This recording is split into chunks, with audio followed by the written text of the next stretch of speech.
இக்காலை நேரத்தில் விவிலியமறை ஆய்வுக்கு வந்திருக்கின்ற உங்கள் ஒவ்வொருவரையும் மூவொரு கடவுளின் திருப்பெயரால் வாழ்த்துகின்றேன். நாம் தொடர்ந்து யாக்கோபு எழுதிய திருமுகத்தை ஆய்ந்து வருகின்றோம். இந்த நாளில் 4ஆம் பிரிவினை ஆழமாக பார்க்க இருக்கின்றோம். குறிப்பாக நாம் தொடக்கத்திலிருந்தே பார்த்து வருவது போல,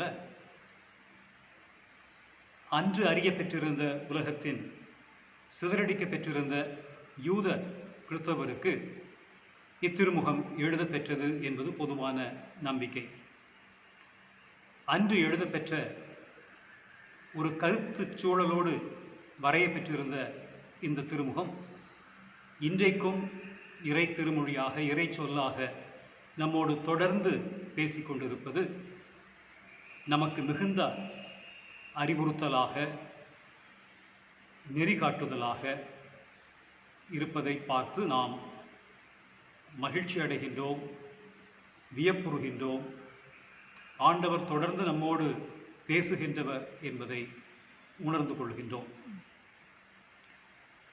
இந்த 4ஆம் பிரிவினை 3 பெரும் பகுதிகளாக பிரிப்பார். 1 முதல் 10 வரையிலும் உள்ள திருமொழிகள் உலகத்தோடு நட்பு.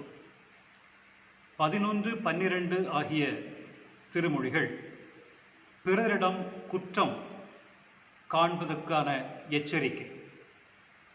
13 முதல் 17 வரையிலும் அடங்கிய திருமொழிகள் வீம்பு பேசுவோருக்கு எதிரான முன்னெச்சரிக்கை.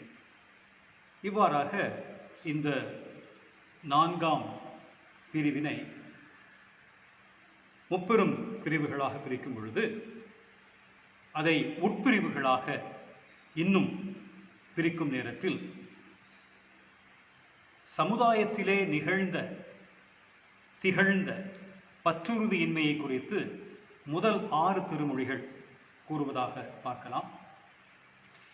7, 8, 9, 10 ஆகிய திருமொழிகள் மனம் மாற அழைக்கின்ற திருமொழிகளாக இருக்கின்றன. 11, 12 ஆகிய திருமொழிகள் எச்சரிக்கை விடுக்கின்றன. 13, 14, 15, 16, 17 ஆகிய திருமொழிகள் கடவுளை ஒரு பொருட்டாக கருத வேண்டும், அவரை குறித்த ஓர் அச்ச உணர்வு நமக்கு தேவை, அவரை நாம் பகடி செய்தல் கூடாது என்கின்ற ஒரு தெளிந்த செய்தியை நம் முன்னே வைக்கின்றன. பொதுவாக இந்த பகுதியை நாம் பார்க்கும்போது அடித்தளமாக அமைந்திருக்கின்ற ஒன்று யாக்கோபு 2ஆம் பிரிவு 8ஆம் திருமொழி. உன் மீது நீ அன்பு கூறுவது போல் உனக்கு அடுத்து இருப்பவர் மீதும் அன்புகள் என்கின்ற அந்த அறைகூவல் விடுக்கின்ற செய்திதான் இந்த பகுதியினுடைய அடித்தளமாக அமைந்து மிகப்பெரிய அறைகூவலை நமக்கு கொடுத்து கொண்டிருக்கின்றது. முதலாவதாக நாம் இந்த பகுதியை படிக்கும்போது உலகத்தோடு நட்பு கொள்ள வேண்டாம் என்கின்ற ஒரு செய்தியை மிக அழுத்தமாக தருகின்றது. உலகத்தோடு நட்பு கொள்ளுதல் என்பது தன்னலத்தை முழுவதுமாக துறப்பது, அகற்றுவது. இது நிகழும்போது நாம் உலகத்தோடு நட்பு கொள்ளாமல் இருக்கின்றோம் என்கின்ற உண்மையை அறிகின்றோம். வெறுப்பு, சினம், தீய நாட்டம், பேராசை, நான் விரும்புவது மட்டுமே நடக்க வேண்டும் என்கின்ற மனப்பாங்கு, பிறருக்கு எந்த நிலையிலும் நன்மை நிகழ்ந்துவிடக்கூடாது என்று எண்ணுகின்ற உளநிலை, இவற்றையெல்லாம் இந்த பகுதி கூடாது என்று கண்டிக்கின்றது. ஏனென்றால் அன்று அச்சமுதாயத்தில் இப்படிப்பட்ட இடர்பாடுகள் நிலவி இருக்க வேண்டும். அன்றைக்கு நிலவிய இத்தகைய இடர்பாடுகள் நாம் வாழுகின்ற காலத்திலும் நிகழ்ந்து கொண்டிருப்பதை நாம் பார்க்கின்றோம், மறுக்க முடியாது. நம் திருச்சபை வாழ்விலும் சமுதாய வாழ்விலும் இப்படிப்பட்ட தீய பண்புகள், தீய நாட்டங்கள் நம்மை அலைக்கழிக்கின்றன. இதிலிருந்து விடுபட வேண்டும் என்கின்ற ஒரு மிகப்பெரிய அழைப்பை இந்த பகுதி நமக்கு தருகின்றது. எப்போதுமே அறிவியல் கருத்துகள், பாலறிவு சார்ந்த செய்திகள் ஒன்றே போல் இருக்க காணலாம். அவை சமுதாயம் எவ்வாறு செயல்பட வேண்டும், எந்த திசையில் செல்வது நல்லது என்பதை நெறிப்படுத்துகின்றவையாக இருக்கின்றன. அப்படி பார்க்கும் பொழுது உலக பொதுமுறையாக நாம் போற்றுகின்ற திருக்குறள் ஒழுக்கமுடைமை 140வது குறட்பா, உலகத்தோடு ஒட்ட ஒழுகல் பல கற்றும் கல்லார் அறிவிலாதார் என்கின்ற ஒரு செய்தியை நமக்கு தருகின்றது. கற்றவர்கள் அனைவருமே அறிவாளிகளாக இருப்பது இல்லை. எப்படி என்றால், பற்றுறுதியாளர் எல்லோருமே கடவுளுக்கு உகந்தவராக இருப்பதில்லை என்பது போல குறட்பா என்ன சொல்லுகிறது? இந்த உலகம் எவற்றையெல்லாம் தீயன என்று சொல்லுகின்றதோ அதன்பால் நிற்காமல் மறுதலையான நிலைப்பாடுகளை மேற்கொண்டு ஒருவர் செயல்பட வேண்டும். அப்படிப்பட்டவர்தான் கற்றவராக கருதப்படுவார். இல்லை என்றால் கல்லாத நிலை உடையவராகவே அவரை நாம் கருத வேண்டும்.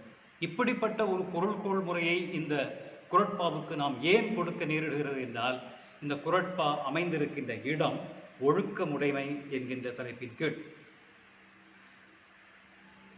கிறிஸ்துவை பின்பற்றும் ஒருவர் உண்மையாக அவரை பின்பற்றுகிறார் என்றால், திருச்சபைக்குள் சிறிய நிலையிலிருந்து தாழ்நிலையிலிருந்து உயர்நிலை வரையிலும் பொறுப்புகளை பெறுவதில் எப்படிப்பட்ட நிலைப்பாடுகள், எப்படிப்பட்ட அணுகுமுறைகள் இன்று இருக்கின்றன என்பதை ஆய்ந்து பார்த்து கொள்வதற்கும் இந்த பகுதி நம்மை ஏவுகின்றது. கசப்பு உணர்வு, பொறாமை, சினம் இவை அனைத்துமே நம்மை மேலும் மேலும் கிறிஸ்தவ நெறியிலிருந்து விலக்கி கொண்டிருக்கின்றன என்பது கண்கூடு. அறம் வலியுறுத்தல் என்கின்ற குறட்பாவிலே 35வது குறட்பா, அழுக்காறு அவா வெகுளி இன்னா சொல் நான்கும் இழுக்கா இயன்றது அறம் என்கின்ற செய்தியை சொல்லுகின்றது. அழுக்காறு, பொறாமை, ஆசை, சினம், கடினமான சொற்கள் இவை எல்லாவற்றையும் அகற்றிவிட்டாலே அங்கே அறம் நிலை பெறும் என்கின்ற ஒரு குறிப்பை இந்த குறட்பா தருகின்றது. அவ்வாறு நாம் பார்க்கும்போது இங்கே சொல்லப்பெற்றிருக்கின்ற விவிலிய முறையிலே சொல்லப்பெற்றிருக்கின்ற செய்தியும் குறட்பாவிலே சொல்லப்பெற்றிருக்கின்ற செய்தியும் ஒருங்கு இணைந்து செல்வதை நாம் புரிந்து கொள்ள முடிகின்றது. 1 முதல் 6 வரையிலும் அடங்கிய அந்த பகுதியை நாம் இதுவரையிலும் பார்த்தோம். 7, 8, 9, 10 ஆகிய பகுதிகள் ஆகிய திருமொழிகள் கூறுகின்ற அந்த செய்தி மனம் மாற அழைப்பு கொடுக்கின்றது. நீங்கள் இதிலேயே நிலைத்திருக்க முடியாது, மனம் மாற வேண்டும் என்று சொல்லுகின்ற ஒரு மிகப்பெரிய அடிப்படையான செய்தியை அங்கே தருவதை நாம் பார்க்கலாம். அப்படி பார்க்கின்ற போது மனம் மாறினால்தான் நாம் வாழ முடியும். இல்லை என்றால் தொடர்ந்து இரு நிலைகளிலே வாழ்ந்திருக்க முடியாது என்கிற செய்தி. எனவே நீங்கள் மோதல் போக்கை கைவிட்டு விடுங்கள். மோதல் போக்கு நல்லது இல்லை. கடவுளுக்கு பணிந்து நடந்து கொள்ளுங்கள். அலகையை எதிர்த்து நில்லுங்கள். கடவுளை அணுகி வாருங்கள்.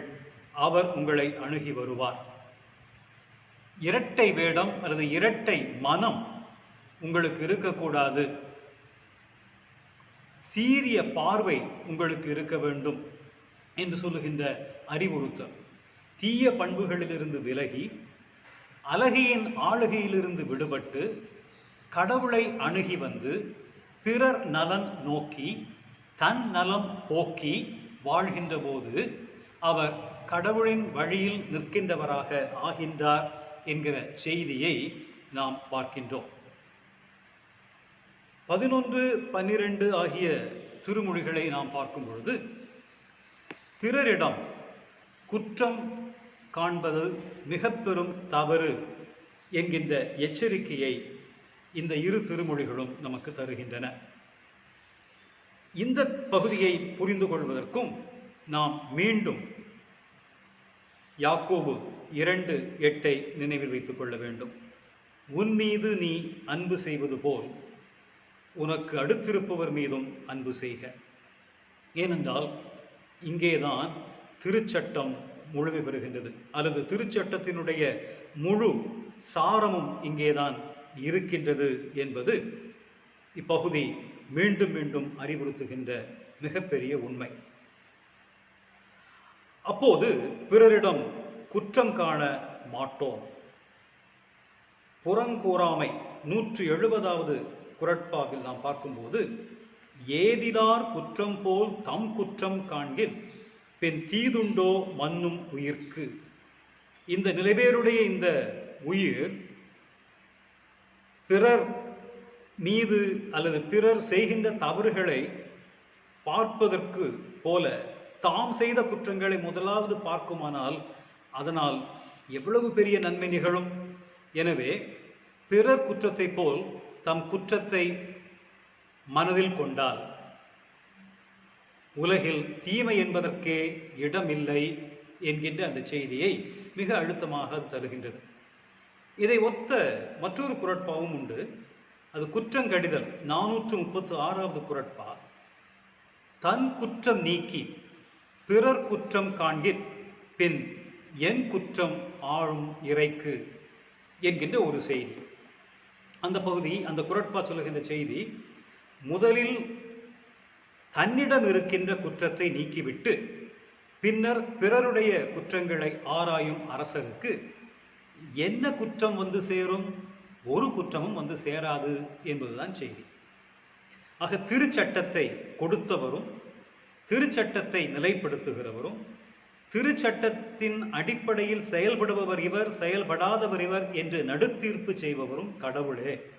எனவே எந்த வகையிலும் பிறருடைய குற்றங்களை பெரிதுபடுத்தாதீர், குற்றம் பார்க்காதீர் என்கின்ற அழுத்தமான செய்தி இங்கே இடம்பெறுகிறதை நாம் அறிந்து கொள்ளுகின்றோம்.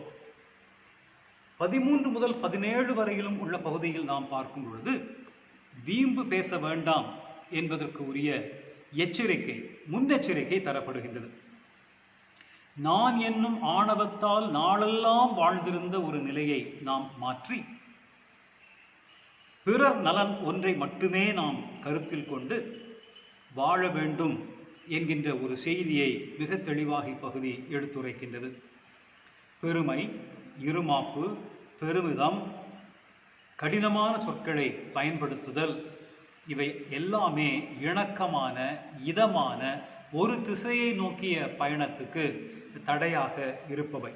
ஆகவே தடையாக இருக்கின்ற எல்லாவற்றையும் அகற்றிவிட்டு எந்த நோக்கத்தோடு நாம் அழைக்க பெற்றிருக்கின்றோமோ அந்த நோக்கத்தில் நடப்பதற்குரிய வல்லமையை பெற்றுக்கொள்ளுகின்ற ஒரு மிகப்பெரிய செய்தியை இப்பகுதி தன்னகத்தே வைத்துள்ளது.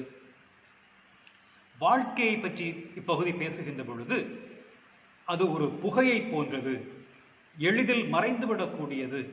ஆகவே இந்த உலகத்தில் வாழ்வாங்கு வாழலாம், ஆண்டாண்டு வாழலாம் என்கின்ற எண்ணத்தை முற்றிலுமாக அகற்றிவிட்டு நாம் வாழ்கின்ற குறுகிய காலத்தில் ஆக்கப்பணிகளில், அன்பு பணிகளில், பிறர் நலன் போற்றும் பணிகளில் நம்மை ஈடுபடுத்திக் கொள்வதே கடவுள் நம்மிடத்தில் எதிர்பார்க்கும் எதிர்பார்ப்பு. எனவே திருச்சட்டத்தை நிறைவேற்றுக, பிறரை கடிந்து கொண்டு மற்றவர்களுடைய குற்றத்தை மிக பெரிதுபடுத்தி அதிலேயே குளிர் காயக்கூடிய நிலையில் இருந்துவிட வேண்டாம். நாம் நடக்க வேண்டிய தொலைவு இன்னும் இருக்கின்றது என்கிற செய்தியை இந்த பகுதி தனக்குள்ளே வைத்திருக்கின்றது. மற்றொன்று, நமக்குள் தாழ்மை என்கின்ற ஓர் உணர்வு வர வேண்டுமானால் ஒரு செய்தியை சொல்லுகிறது. ஆண்டவருக்கு திருவுளமானால் நாங்கள் உயிரோடு இருப்போம் என்றால் இந்த செயல்களை செய்வோம் என்று சொல்வதை ஒரு மரபாகவே, ஒரு பழக்கமாகவே வைத்துக் கொள்ளுங்கள் என்கின்ற குறிப்பை இது சொல்கின்றது.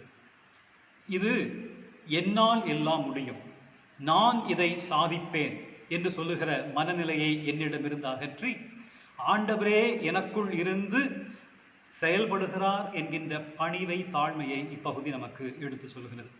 இப்படிப்பட்ட ஒரு மிகப்பெரிய செய்தியை நம்மிடையே வாழ்ந்து கொண்டிருக்கின்ற பிற சமயத்து அன்பர் தங்களுடைய வாழ்வின், சமய வாழ்வின் ஒரு பகுதியாகவே பின்பற்றி வருவதை நாம் அறிவோம். நாமும் நம்மிடம் இருக்கின்ற தன்னலம், நம்மிடம் இருக்கின்ற பெருமை, மேட்டிமை இவற்றையெல்லாம் அகற்றி எந்த நோக்கத்துக்காக இங்கே இருக்கின்றோமோ அந்த நோக்கத்தை நிறைவேற்றுவதற்கு எனக்குள் இருக்கின்ற, நமக்குள் இருக்கின்ற தன்னலங்களையெல்லாம் அகற்றுகிற ஒரு மிகப்பெரிய ஆன்மீக பயிற்சிக்கு முன்வரும் பொழுது நாமும் உண்மையிலேயே கடவுளோடு நடக்கக்கூடியவர்களாக மாறுவோம். நன்மை செய்ய ஒருவருக்கு தெரிந்திருந்தும் அதை அவர் செய்யாவிட்டால் அது அவருக்கு பாவம் என்கின்ற மற்றொரு செய்தியை இந்த பகுதி நமக்கு தருகின்றது. செய் நன்றி அறிதல் என்கின்ற பகுதியிலே இருக்கின்ற 102வது குறட்பா ஒரு செய்தியை கொடுக்கிறது.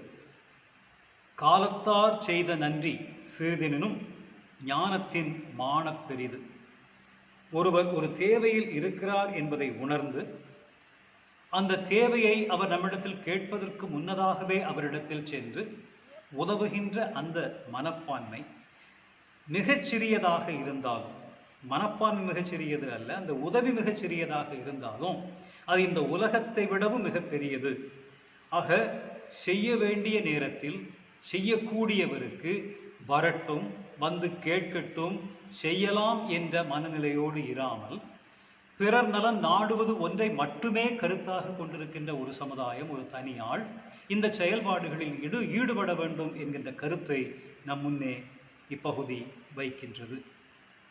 எனவே திருச்சபைக்கு உட்பட்டிருக்கின்ற நாம் சமத்துவம், சகோதர சகோதரியத்துவம், கூட்டு உரிமை, பகிர்வு என்று சொல்லக்கூடிய இறை ஆளுகையினுடைய மதிப்பீடுகளை மிகச் சுருக்கமாக, மற்றவர்கள் உனக்கு என்ன செய்ய வேண்டும் என்று விரும்புகின்றாயோ அதை நீ மற்றவர்களுக்கு செய், உன்னிடத்தில் நீ அன்பு செய்வது போல் பிறரிடத்திலும் அன்பு செய் என்று சொல்லுகின்ற அந்த திருச்சட்டம், இறைவாக்கு ஆகிய முழுமையும் செறிவாக அடங்கியிருக்கின்ற அந்த கட்டளையை நாம் மனம் கொள்கின்ற பொழுது நம்மிடத்திலே இருக்கின்ற விரும்பாத செயல்பாடுகள், ஏற்புடையவை அல்லாத கூறுபாடுகள் முற்றிலுமாய் அகலும். திருச்சபை ஒரு புதிய குமுகாயமாக, திருச்சபை இயேசுவை வெளிப்படுத்துகின்ற திருக்கூட்டமாக, சிலுவையை சுமந்து நடக்கின்ற பற்றுறுதியினுடைய வெளிப்பாடாக, இறை ஆளுகையினுடைய முன்சுவையாக அமையும். அப்படிப்பட்ட மிகப்பெரிய வாழ்வை இந்த உலகத்திலே வாழ்வதற்கு இந்த குறிப்பிட்ட பகுதி, பிரிவு தொடர்ந்து நமக்கு அழைப்பு கொடுத்து கொண்டே இருக்கின்றது. வாருங்கள், நாம் செயல்படுவோம், ஆண்டவருக்கு உரியோராக நம்மை முன்னிறுத்துவோம்.